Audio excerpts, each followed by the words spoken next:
Hello, I'm Dr. John Perlman, Beverly Hills plastic surgeon. I thought it might be helpful and of interest to you to talk for a few moments about what you can expect after your facelift procedure. People have different ideas and concepts of how they're going to recover after the procedure is done. And sometimes it's just based on what they see on television and the movies, and sometimes it's based on stories that they've read on the internet. And very often I found both to be inaccurate. One has to set time aside to recover from a facelift because there is some swelling. Sometimes there's a little bruising, sometimes more bruising than that, but not that often. And people just basically find that they are not suffering pain. That's pretty unusual. It's usually a pretty painless procedure, but there's a little bit of an unnatural look in the first week or 2 weeks due to some swelling, and usually dissipates pretty quickly.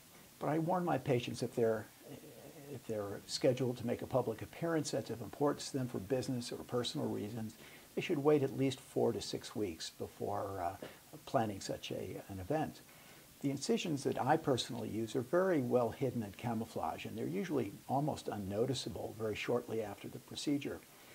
And I also use fibrin glue, which I find really provides such benefit that there's either no bruising or almost no bruising during the early recovery period.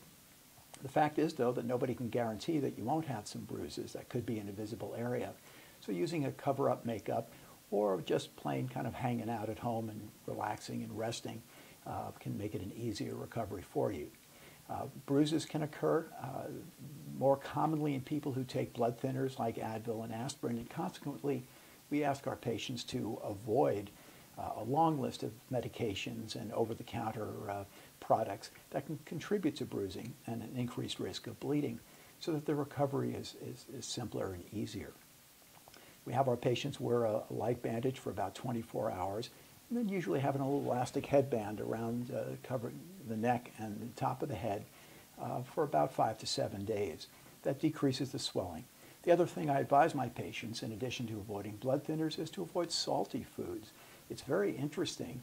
If you have a salty meal, for example, a can of soup or instant cereal, like oatmeal, contains a lot of salt, within hours you'll see your face become more puffy, something we both probably like to avoid.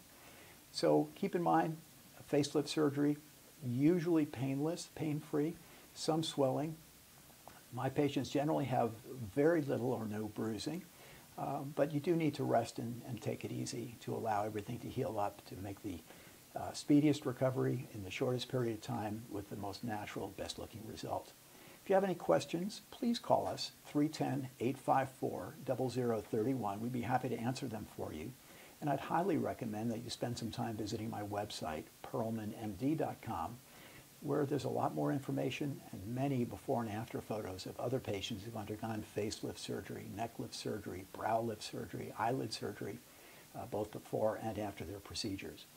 If you'd like to come in for a consultation, I look forward to talking to you about it in person. I look forward to meeting you.